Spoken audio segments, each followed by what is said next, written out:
정부인 국회 대리인 노희범 변호사입니다. 대한민국의 형사사법의 정의를 실현하는 1차적인 국가기관이 바로 검찰입니다.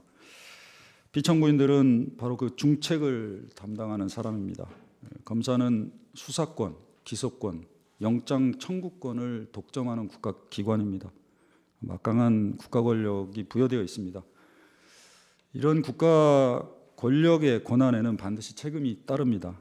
권한이 막강한 만큼 그 책임도 엄중하다고 생각합니다. 검찰청법은 그래서 국가공무원법보다 더 추가해서 검사는 공익의 대표자로서 직무를 수행해야 한다고 규정하고 있습니다.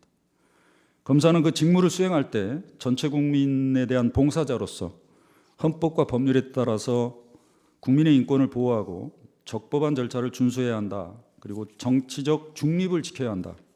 주어진 권한을 결코 남용해서는 안 된다라고 특별히 규정하고 있습니다. 대통령 배우자 김건희 도이치모터스 주가 조작 사건 가담에 관한 증거는 충분했습니다.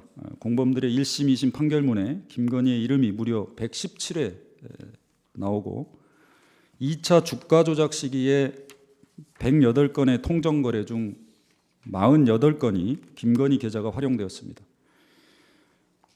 계좌주 손모 씨도 법원에서 유죄가 선고됐습니다.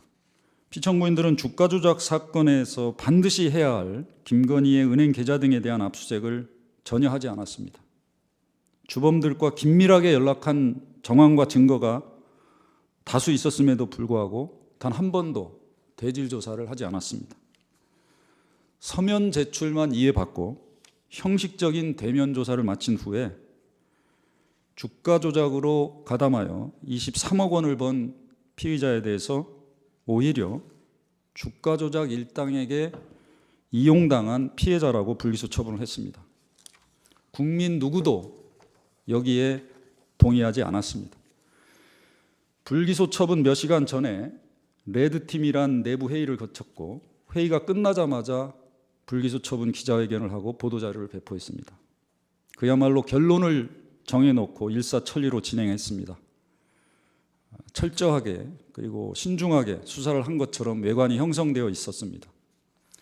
국회는 김건희에 대해 불기소 처분을 했다고 피청구인들을 탄핵 소추한 것이 아닙니다. 검사로서 최선의 노력을 다해서 수사를 다하지 않았음을 탓하는 것도 아닙니다. 검사의 직무를 수행함에 있어서 최소한 헌법과 법률을 위배해서는 안 된다. 그럼에도 불구하고 피청구인들이 헌법과 법률을 위배했기 때문에 탄핵 소추를 하는 것입니다. 피청구인들은 여기서 더 나아가 기자회견에서 청구하지도 않은 영장을 청구했으나 기각되었다고 사실과 다른 허위 답변을 했고 계좌주에 대한 압수영장을 청구한 사실이 없다고 거짓 답변을 했습니다. 결국 김건희에 대한 불기소 처분의 정당성을 확인하기 위해서 이런 거짓 주장을 했다고 봅니다. 최소한 기자들로 하여금 사실을 오인하게 만들었습니다. 다음 날 국회 국정감사장에서는 기관증인으로 나가 여전히 주가 조작 사건의 범죄 사실에 대한 영장이 청구되었다고 위증을 했고 계좌주에 대한 영장 청구 사실을 숨기기 위해 사실과 다른 자료를 최소한 오인할 수 있는 자료를 작성해서 제출했습니다. 피청구인들의 이러한 행위는 직무유기나 불공정, 불성실 직무수행이라는 소극적인 법 위반 행위에 그친 것이 아니라 적극적으로 언론과 국민들을 기망하고 국회를 속인 위법행위라고 생각합니다. 더구나 국가기관은 헌법과 법률에 따라서 공정하고 정당한 법 집행을 해야 한다는 국민들의 신뢰를 배반한 중대한 위법행위입니다. 피청구인들은 경호상의 문제로 방문조사를 했기 때문에 아무런 문제가 없다고 합니다. 수사심의위원회는 법상 의무가 아니기 때문에 문제가 안 된다고 합니다.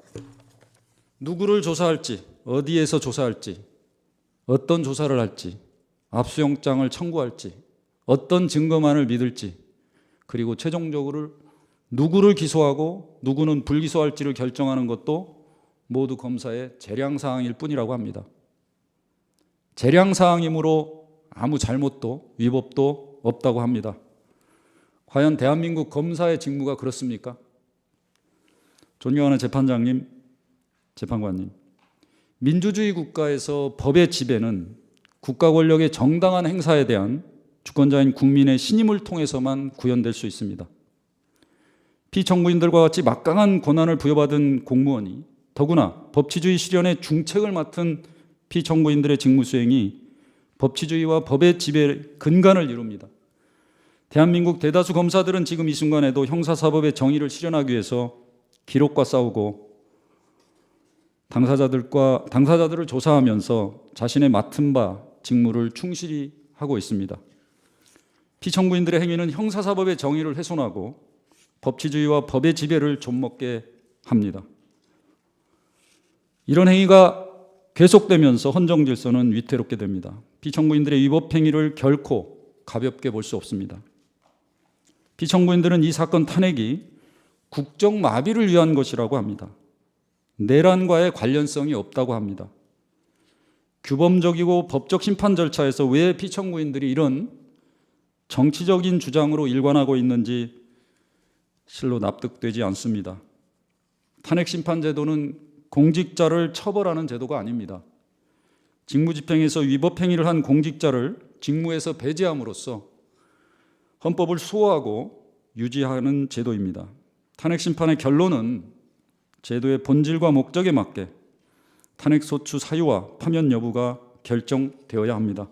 피청구인들은 검찰청법, 국가공무원법, 헌법과 형법을 위반하였고 그 법 위반의 행위는 형사사법의 정의를 훼손하고 검찰에 대한 국민의 신임을 위반한 것으로 중대합니다. 임명직 공무원은 주권자인 국민이 직접 선출한 대통령과 같은 민족 정당성을 가지고 있지 않습니다. 대통령 파면의 기준이 피청구인들에게 일괄적으로 절대적으로 적용될 수는 없습니다. 피청구인들을 직무에서 배제함으로써 손상된 법질서, 헌법 가치를 회복시켜 주시고 검찰의 국민에 대한 신뢰를 회복시켜 주시기 바랍니다. 이상입니다.